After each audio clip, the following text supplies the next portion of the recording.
お座りだよ。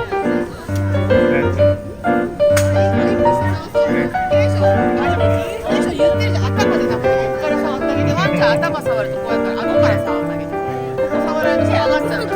下から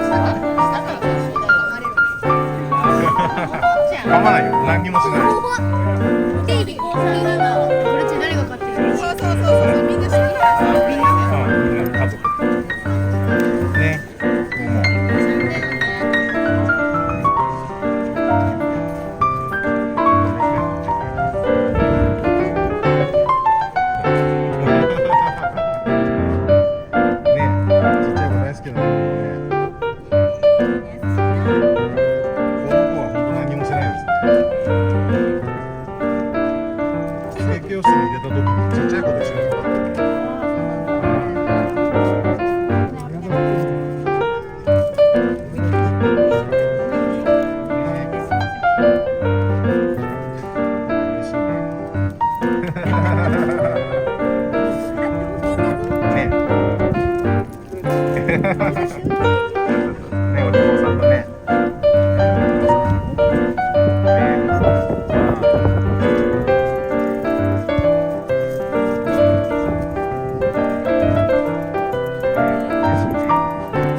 竜泉のもも。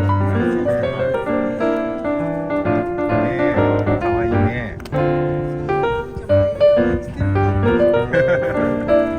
浅草寺とか散歩してると名前すごい聞かれるんで、もう名乗っちゃった方が早いな。ね、そうね。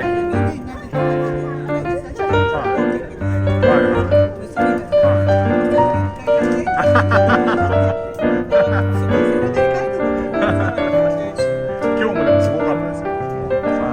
昼前に行ったんですけど、もう観光客の通りが観音様とかすごくて、今6歳です。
あるらしくて、何もしないよ。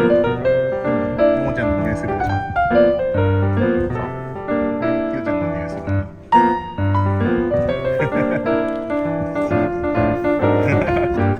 まだパピーちゃんですか？そんなことないですか？じゃあトイプードルでまだ 1歳とかは、あ、3歳ですか？意外と若く見えますね。1歳ぐらいの。ね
ですね。何万円分ぐらい。あ